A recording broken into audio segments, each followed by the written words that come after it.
dalam hidup, tak semua kisah berjalan mulus seperti yang diimpikan. Ada cerita-cerita di balik senyum, ada luka yang tersembunyi di balik keberanian. Video ini mengangkat sebuah kisah nyata, tentang perjuangan, pengorbanan, dan keteguhan hati seseorang yang berani menghadapi kerasnya kehidupan di negeri orang. Kisah ini bukan sekadar untuk didengar, tetapi untuk direnungkan. Semoga lewat video ini, kita bisa lebih memahami arti ketulusan, kekuatan, dan pentingnya saling menghargai perjuangan sesama. Langit pagi itu kelabu, tapi hati Nisa justru dipenuhi cahaya harapan. Ia berdiri di depan rumah kecilnya di sebuah desa terpencil di Jawa Timur, menatap sawah yang basah oleh embun. Di tangannya, tiket bus menuju Surabaya tergenggam erat. Hari itu, ia akan memulai perjalanan menuju ibu kota, titik awal untuk meraih mimpi bekerja di luar negeri. Bu, doakan Nisa ya. Nisa janji bakal kirim uang setiap bulan, katanya lirih sambil mencium tangan ibunya yang sudah renta. Ibunya hanya mengangguk sambil menahan tangis. Hati-hati, nak. Jangan percaya sama orang sembarangan. Nisa tertawa kecil. Tenang, Bu. Agennya sudah bantu banyak orang di kampung sebelah. Katanya kerja di rumah majikan, bersih-bersih saja, gaji besar. 3 tahun saja, Bu, setelah itu Nisa pulang bawa uang banyak. Setibanya di Surabaya, Nisa langsung dijemput oleh seseorang yang mengaku dari agen penyalur tenaga kerja luar negeri. Namanya Pak Roni, pria setengah baya dengan senyum meyakinkan. Di dalam mobil, sudah ada 3 perempuan lain seusianya, tampak bingung dan lelah. Prosesnya cepat kok, kata Pak Roni sambil mengemudi. Cuma butuh paspor, nanti visa dan tiket semua kami yang urus. Kalian tinggal tunggu di penampungan beberapa hari. Hari demi hari berlalu. Nisa dan ketiga perempuan lain ditempatkan di sebuah rumah kecil yang dijaga ketat. Mereka dilarang keluar, bahkan telepon genggam mereka disita dengan alasan keamanan. Makanan disediakan, tapi seadanya. Nisa mulai merasa ada yang tidak beres, namun setiap kali bertanya, jawabannya selalu sama. Ini bagian dari proses. Sabar saja. Suatu malam, ketika semua sedang tertidur, Nisa terbangun oleh suara lirih dari bilik sebelah. Ia mendekatkan telinganya ke dinding triplek tipis itu. Aku nggak tahu kenapa perutku masih sakit. Mereka bawa aku ke tempat kayak rumah sakit, tapi gelap dingin habis itu aku pingsan. Nisa menahan napas. Suara itu terdengar panik dan ketakutan. Aku nggak tahu, tapi aku yakin mereka ngelakuin sesuatu ke tubuhku. Jantung Nisa berdegup kencang. Ia tak tahu bahwa mimpi indah tentang kerja di luar negeri akan menjadi mimpi buruk yang perlahan menyiksa. Dan yang lebih mengerikan, semuanya baru saja dimulai. Sudah seminggu Nisa berada di rumah penampungan itu. Suasana di dalam semakin mencekam. Gadis-gadis lain mulai gelisah, ada yang menangis tiap malam, ada pula yang mulai sakit-sakitan. Nisa sendiri mulai merasakan hal aneh di tubuhnya. Lemas, sering pusing, dan nafsu makan menurun drastis. Pak Roni mana?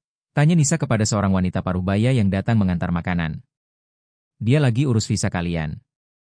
Sudah jangan banyak tanya. Makan, istirahat.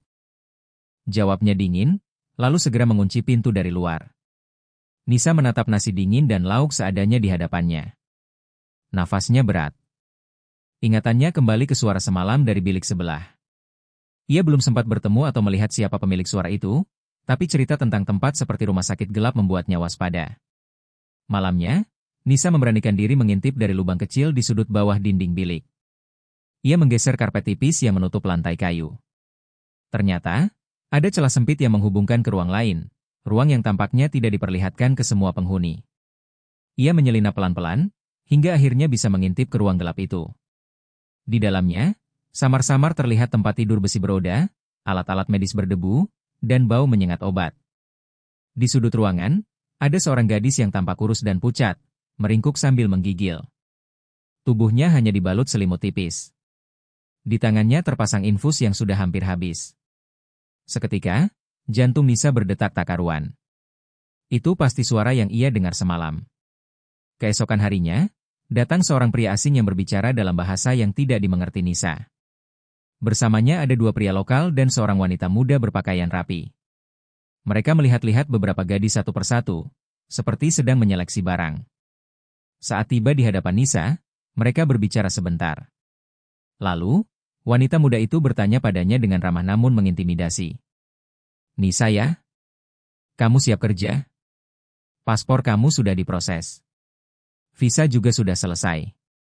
Tiket kamu ke luar negeri tinggal nunggu waktu. Kamu harus bersyukur, banyak yang gak seberuntung kamu. Nisa hanya mengangguk pelan, hatinya semakin tak tenang. Ia belum pernah menandatangani apapun, tak tahu isi kontraknya, tak tahu siapa majikannya, dan tak tahu persis negara mana yang akan ia tuju. Malam harinya, seorang gadis lain bernama Ayu tiba-tiba menghilang. Kasur tempatnya tidur masih rapi, tapi seluruh barang-barangnya sudah tidak ada. Tidak ada satupun orang yang mau bicara. Ketika Nisa bertanya, hanya dijawab dengan gumaman singkat, dia sudah berangkat lebih dulu. Namun dalam hati, Nisa tahu, ini bukan sekadar penempatan kerja. Ada rahasia gelap yang tersembunyi di balik tembok rumah itu. Bukan hanya tentang kerja ilegal, tapi sesuatu yang lebih mengerikan. Dan Nisa tahu, jika ia tidak segera menemukan jalan keluar, ia bisa menjadi korban selanjutnya. Malam itu, Nisa tidak bisa tidur. Pikirannya terus dipenuhi bayangan ruang gelap yang ia intip malam sebelumnya dan gadis bernama Ayu yang hilang tanpa jejak. Ia merasa waktu berjalan semakin cepat, tapi tubuhnya justru semakin melemah. Ia mulai sering mimisan, dan kadang merasa nyeri aneh di bagian samping perutnya. Pagi harinya, rumah penampungan mendadak ramai. Beberapa mobil mewah terparkir di halaman. Para gadis diminta mandi, berdandan, dan memakai pakaian bersih yang telah disiapkan. Semua tampak tegang. Ada bisikan-bisikan pelan, hari itu adalah hari seleksi. Satu persatu, para gadis dipanggil ke sebuah ruangan. Di dalamnya, menurut kabar dari Siti, gadis tertua di antara mereka, ada majikan dari luar negeri yang datang untuk memilih siapa yang akan dibawa. Tapi tidak semua dipilih untuk bekerja. Kalau kamu beruntung, kamu kerja jadi pembantu rumah tangga, bisik Siti kepada Nisa. Kalau kamu apes, kamu bisa dikirim ke tempat gelap itu. Kayak Ayu. Tempat gelap itu, rumah sakit? Tanya Nisa dengan suara nyaris tak terdengar. Siti mengangguk pelan. Mereka nggak bilang langsung. Tapi kata yang pernah kerja di sana, ada yang dipakai buat dijual. Organ. Nggak semua balik hidup. Nisa nyaris muntah mendengar itu. Saat gilirannya tiba, Nisa masuk dengan lutut gemetar. Di dalam, seorang pria bertubuh besar dengan jas mahal duduk di kursi tengah. Di sampingnya, dua wanita mencatat dan seorang pria asing berdiri sambil menatap tajam. Mereka menyuruh Nisa berdiri, lalu menyuruhnya berputar. Seperti sedang menilai ternak. Umur berapa? Tanya pria asing itu, melalui penerjemah. 20, jawab Nisa pelan. Pernah sakit serius? Operasi? Tidak pernah. Pria asing itu menatap Nisa dalam-dalam. Kemudian berkata singkat, oke. Siapkan dia. Nisa sempat merasa lega. Tapi setelah ia dibawa ke ruangan lain dan dipisahkan dari gadis-gadis lain, ketakutannya kembali muncul. Bukannya dibawa ke bandara seperti yang ia harapkan, ia justru dibawa ke sebuah rumah berbeda, lebih sunyi, lebih jauh dari kota. Di sana, hanya ada dua pria dan satu wanita berpakaian seperti perawat. Ia dikurung di sebuah kamar sempit dengan ranjang besi dan lampu neon putih menyilaukan. Malamnya, seorang pria berjubah putih masuk membawa alat suntik. Kita perlu ambil darahmu untuk tes medis. Standar sebelum keberangkatan, katanya. Tapi Nisa merasa ada yang janggal. Suntikan itu membuatnya langsung pusing luar biasa. Kepalanya berputar, pandangan mulai kabur, dan suara di sekeliling mulai hilang perlahan. Sebelum semuanya menjadi gelap, Nisa sempat melihat satu hal. Di lengan pria yang menyuntiknya, ada tato besar berbentuk tengkorak dengan jarum suntik menancap ke mata. Dan ia tahu, ini bukan prosedur medis biasa. Ini bukan tentang pekerjaan.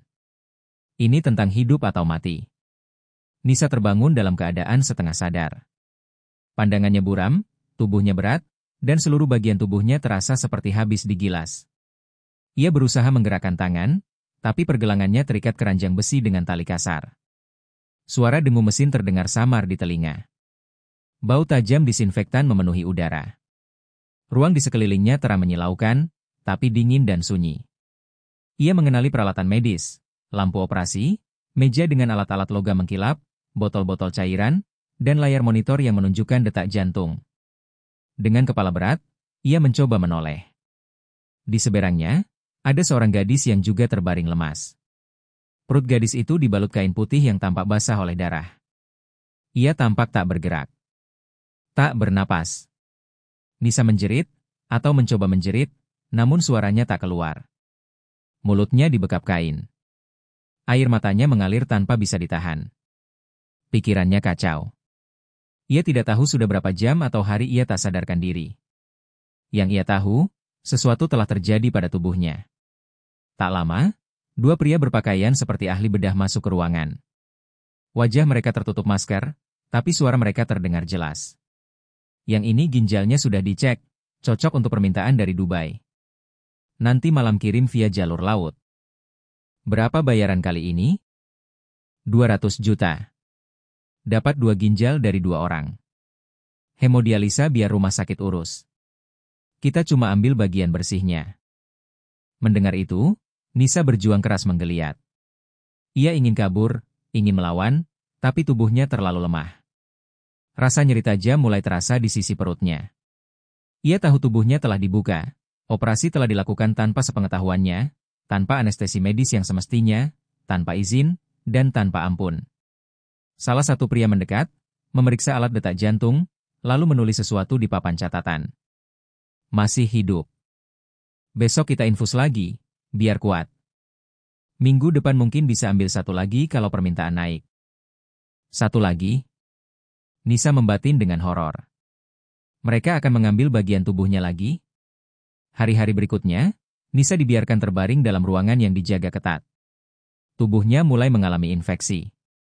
Demam tinggi, luka yang tidak dirawat dengan baik, dan tekanan mental membuatnya semakin lemah. Makanan hanya diberikan sekali sehari, air minum terbatas. Tidak ada dokter sungguhan.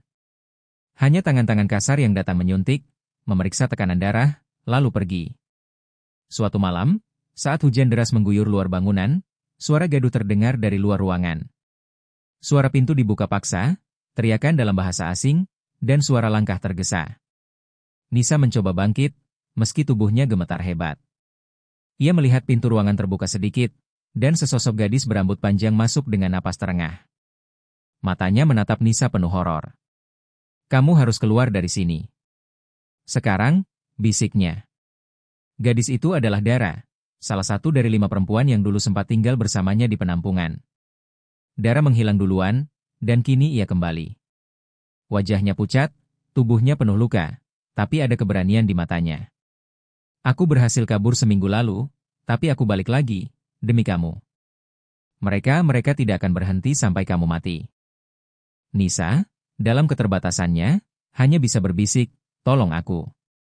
Dan malam itu, di tengah ancaman maut dan tubuh yang hampir hancur, seberkas harapan muncul, pelarian yang bisa menjadi penyelamat, atau justru akhir dari segalanya. Dara menggenggam lengan Nisa yang dingin dan lemas. Kita nggak punya waktu. Aku tahu jalan keluarnya, tapi kamu harus kuat. Dengan sisa tenaga, Nisa berusaha duduk, meskipun nyeri di perutnya menusuk tajam, seolah ada pisau yang masih tertinggal di dalam. Luka operasi itu belum sembuh, malah membengkak. Tapi ketakutan yang menumpuk selama berhari-hari memberi kekuatan aneh dalam dirinya. Ia ingin hidup. Dara menarik selimut dari tubuh Nisa, kemudian membuka ikatan di pergelangan tangannya dengan pisau kecil yang ia selipkan di balik celana. Lalu, dengan sigap, ia balut luka Nisa dengan kain kasa seadanya, dan menyuruhnya mengganti pakaian dengan seragam petugas medis yang ia curi dari ruangan lain. Kita akan menyamar jadi perawat. Jangan bicara. Tutup wajahmu, bisik Dara cepat. Mereka berjalan terseok-seok keluar dari ruang operasi, menuruni koridor gelap yang penuh bau darah dan obat. Beberapa ruangan tampak masih menyala. Suara kipas angin industri berdengung. Di satu kamar, terdengar suara tangisan tertahan dari seorang gadis lain yang terikat di ranjang. Dara hanya menatapnya dengan mata berair, tapi menarik Nisa dengan paksa. Kalau kita nolong semua orang sekarang, kita nggak akan pernah keluar, katanya sambil menggertakkan gigi. Begitu tiba di lorong belakang, Dara membuka pintu darurat yang mengarah ke jalan sempit di belakang bangunan. Di luar, hujan turun deras, menyapu jejak darah yang menetes dari luka Nisa. Udara malam terasa menusuk tulang, tapi mereka tidak bisa berhenti. Dara menyeret Nisa ke arah pagar belakang, tempat ia sebelumnya berhasil kabur. Namun belum jauh berjalan, terdengar teriakan dari dalam bangunan. Seseorang menemukan kamar operasi kosong. Alarm darurat mulai berbunyi, dan lampu merah berkedip di sepanjang atap bangunan. Beberapa pria bersenjata keluar dari sisi gedung, menyorotkan senter ke arah pekarangan. Lari, jerit Dara sambil mengangkat tubuh Nisa. Mereka berlari terseok-seok menembus semak dan lumpur. Di belakang, suara langkah kaki dan gonggongan anjing penjaga mulai terdengar. Nisa hampir terjatuh beberapa kali, tapi Dara memapahnya tanpa henti. Nafas mereka terengah, tubuh mereka basah kuyup dan penuh luka. Setelah hampir 20 menit berlari tanpa arah, mereka menemukan sebuah parit besar di pinggir jalan. Dara membantu Nisa turun, lalu mereka bersembunyi di dalamnya, berlumuran lumpur, tubuh gemetar hebat. Beberapa menit kemudian, mobil hitam berhenti tak jauh dari tempat mereka bersembunyi. Dua pria keluar, menyalakan lampu senter, dan mengobrak-abrik semak-semak di sekitar. Tapi mereka tak menemukan siapapun. Dara menahan napas. Nisa sudah hampir tak sadarkan diri. Darah segar masih merembes dari balutan kain perutnya. Begitu keadaan tenang, Dara segera membawa Nisa ke sebuah rumah kosong tua yang ia jadikan tempat bersembunyi sebelumnya. Di sana, ia merawat luka Nisa seadanya, memberi air, dan memaksanya makan roti kering. Kita belum aman. Tapi kamu harus bertahan. Aku janji, kita akan cari cara buat lapor ke kedutaan. Aku pernah kerja sebentar di luar, aku tahu caranya, ujar Dara sambil menggenggam tangan Nisa. Dalam kesakitan dan ketakutan, untuk pertama kalinya, Nisa merasakan seberkas harapan. Ia masih hidup. Ia telah melihat neraka, tapi ia belum menyerah. Meski tubuhnya rusak, jiwanya belum padam. Pagi menjelang di rumah tua yang lembab dan rapuh. Cahaya matahari mengintip dari celah-celah papan dinding yang mulai lapuk. Dara terbangun lebih dulu. Ia memeriksa luka Nisa, mengganti perban dengan potongan kain bersih yang ia cuci semalam. Luka itu belum kering, tetapi infeksinya mulai berkurang, berkat air rebusan herbal yang Dara temukan di kebun liar sekitar. Nisa mulai sadar penuh, meski tubuhnya masih lemah. Suaranya pelan, tapi ia mampu berbisik, "Kita, di mana sekarang?"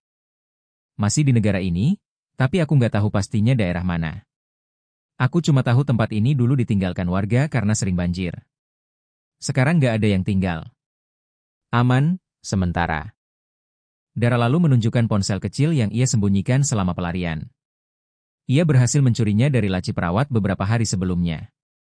Baterainya tinggal sedikit, dan hanya bisa menangkap sinyal di titik tertentu dalam rumah itu. Aku bakal coba hubungi kantor kedutaan Indonesia. Tapi kita harus hati-hati. Kalau mereka lacak nomor ini, kita bisa ketahuan, jelas Dara. Dara naik ke loteng rumah yang hampir roboh untuk mencari sinyal. Setelah beberapa menit mengutak-atik ponsel, ia berhasil menghubungi sebuah nomor darurat dari KBRI. "Halo? Halo? Saya WNI. Kami butuh bantuan. Kami korban perdagangan manusia dan..." Sambungan itu sempat terputus. Dara mencoba lagi. Kali ini lebih berhasil. Seorang petugas kedutaan menjawab, "Ini Kedutaan Besar Republik Indonesia. Siapa ini?" "Saya Dara. Kami korban perdagangan organ. Saya bersama teman saya, Nisa. Dia habis dioperasi secara ilegal. Kami kabur dari fasilitas gelap. Lokasi kami sekitar kawasan industri tua, tapi saya nggak tahu tepatnya." Petugas itu segera meminta rincian, ciri-ciri lokasi, benda-benda di sekitar, kondisi fisik mereka, dan apapun yang bisa membantu. Dara menjelaskan sejelas mungkin sambil menangis terbata-bata. Petugas berkata tegas, "Tetap di tempat. Kami akan koordinasi dengan kepolisian dan LSM lokal. Tapi tolong, jangan keluar dari rumah itu. Kami butuh waktu. Dan, jangan pakai HP lagi untuk sekarang. Diamkan saja." Dara mengangguk pelan, lalu turun ke bawah menemui Nisa. "Sudah. Mereka dengar kita. Kita harus nunggu," katanya sambil menggenggam tangan Nisa yang dingin. Namun harapan itu belum sempat tumbuh sepenuhnya, karena tak sampai sejam kemudian, suara mobil terdengar dari kejauhan. Suara knalpot kasar, lalu suara pria berteriak dalam bahasa asing. Beberapa anjing menggonggong. Dara menatap Nisa dengan panik. "Mereka tahu kita di sini." Ternyata, Jaringan sindikat itu punya mata di mana-mana. Mungkin mereka menyadari kehilangan dua korban mereka. Mungkin mereka menyadap ponsel itu.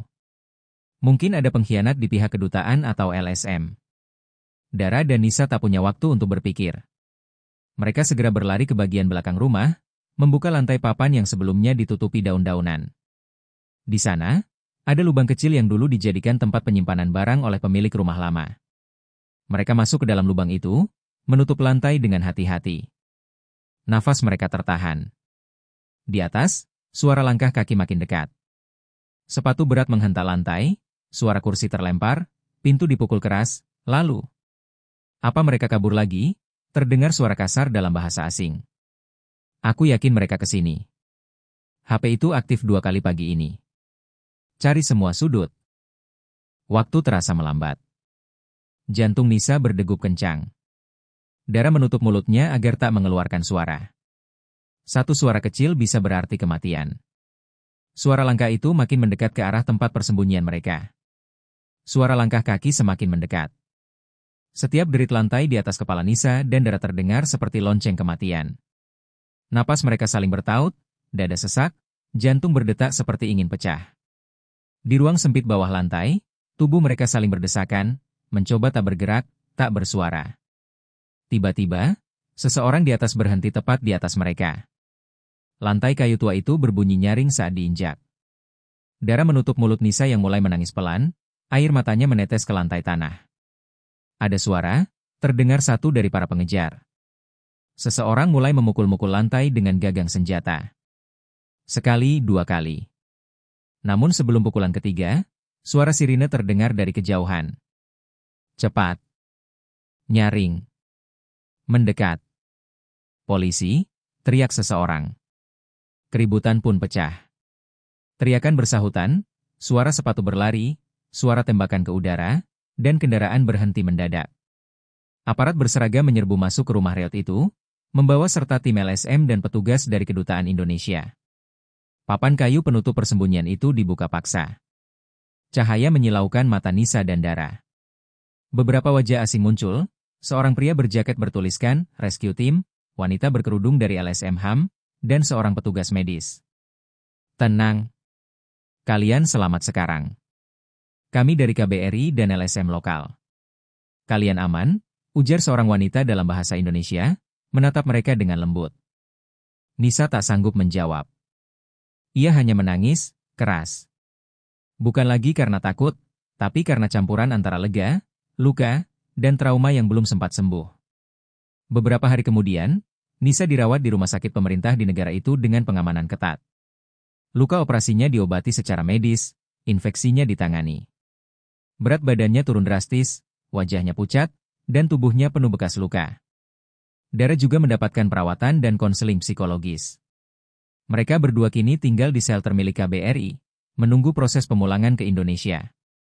Media mulai ramai memberitakan kasus mereka.